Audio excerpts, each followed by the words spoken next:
Good evening, everybody. James Hancock here, and back to review the Season 5 premiere of Better Call Saul, an episode called Magic Man. Now, ordinarily, with shows that I love as much as this one, I tend to write out these elaborate reviews and then just read them and record them. But writing out the reviews in full ahead of time definitely makes the whole process take longer, and I still need to review the latest episode of The Outsider tonight, so I'm just going to wing it and just rely upon pure, blind, rabid enthusiasm, because Better Call Saul, for me, is one of the best written, if not the best written show on TV. I think a strong rival for it would be Succession, but it's been since October 2018 since we've seen any new episodes, so I've been chomping at the bit to get back into this world. Obviously, we got a small taste of this world when Vince Gilligan did his feature film of El Camino last fall, but at best, I feel like that movie was an appetizer. I want a nice, big, full season set in this world, because for my money, between Breaking Bad and Better Call Saul, this is probably the best ongoing crime saga of the 21st century. I'd have to think long and hard to think of any close rivals. Perhaps there's some book series out there that are more engaging, but I'm just absolutely riveted by this world. I get as excited to return to this world of Albuquerque as some people might to return to Westeros for Game of Thrones. And the good news is we still have Season 6 to look forward to after Season 5 has run its course.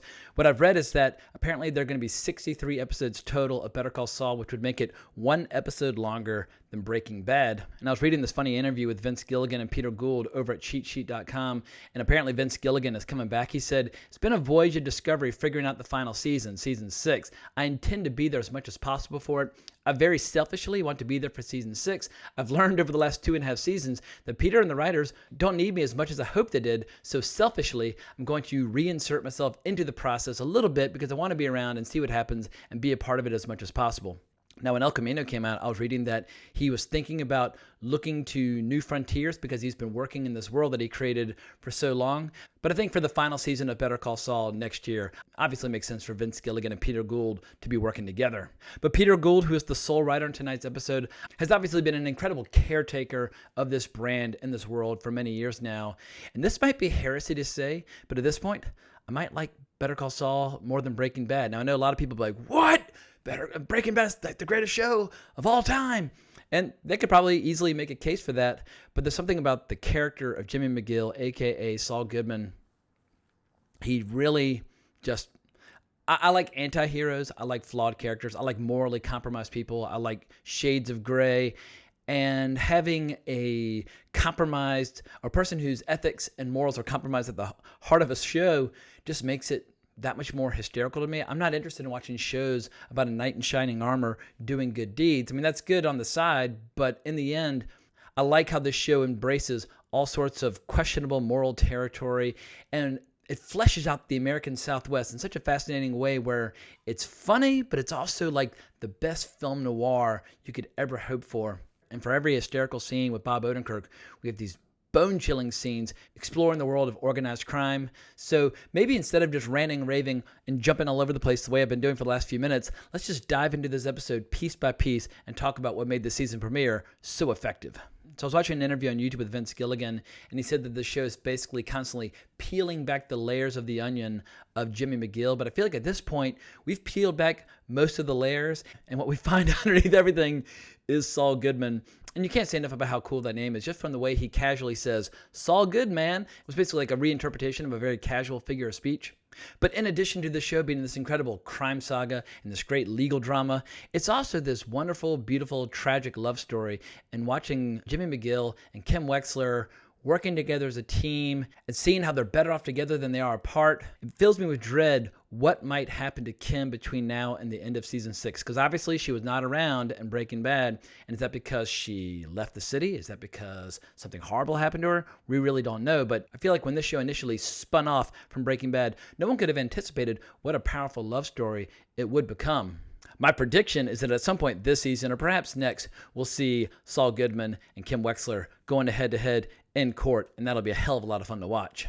And if, like in seasons past, they bring back the podcast where they interview cast and crew and writers in between episodes, hopefully we'll get some more information about the direction of the show. But obviously, season 6 is still being written, so even the writers don't really know how this whole saga is going to wrap up. But the episode begins with one of the classic Gene from Omaha sequences. I love these black and white sequences. They're basically like really effective, powerful, tight, concise, short films. But while we've had to exercise some patience over the years to figure out where these Gene from Omaha sequences are heading, Now we realize that it's basically Gene's tired of running and he's tired of hiding. He's ready to stop running because we see him initially really worried and afraid that people might be onto him or that he might have been made. He goes on the run for a couple of days to Missouri, hiding out. And when he comes home, there's this scene with a taxi driver who recognizes him, but it's an eerily tense scene, and we don't quite know, is this guy pretending to be a taxi driver? Is he a real taxi driver? In any event, he's been made, and he calls the character played by the great Robert Forster, to whom this episode was dedicated, because sadly, Robert Forster died last year.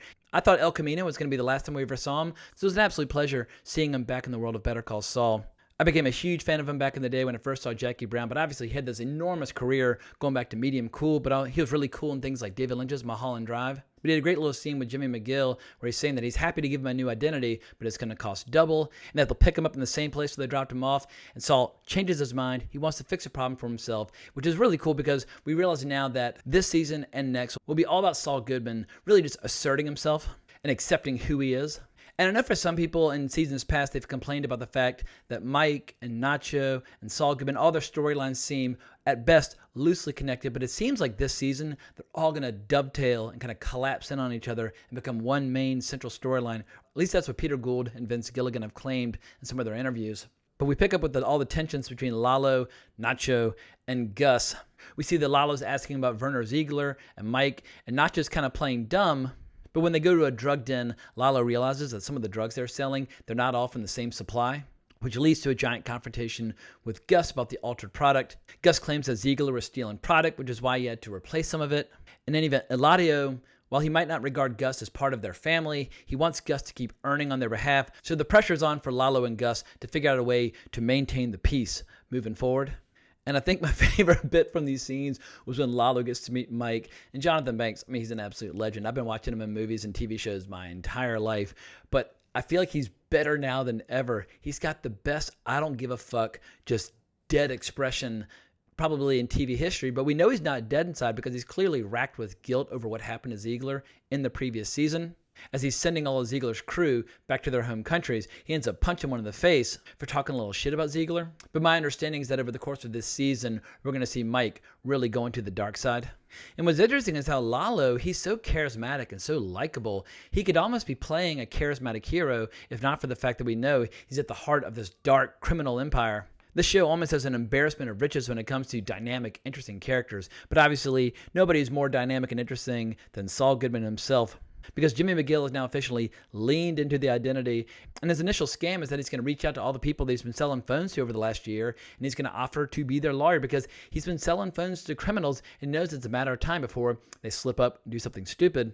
And as a way of building a new client base, he teams up with Huel for this night where they give away all the remaining phones. And this was probably the most exciting part of the episode, just seeing Jimmy McGill over and over and over again watch a potential client walk in. He reads them, figures out what they might be into, whether it's prostitution or drugs or violence or weapons, whatever the case might be, and basically makes his pitch. His hair looks absolutely epic. His suit's looking incredible. I mean, Bob Odenkirk, he's one of the funniest people alive. And I just love getting to see him get turned loose as Saul Goodman. It's been getting teased the last 4 seasons, but now Saul Goodman has fully arrived. And Huel takes notice of this and calls him Magic Man, hence the name of the episode.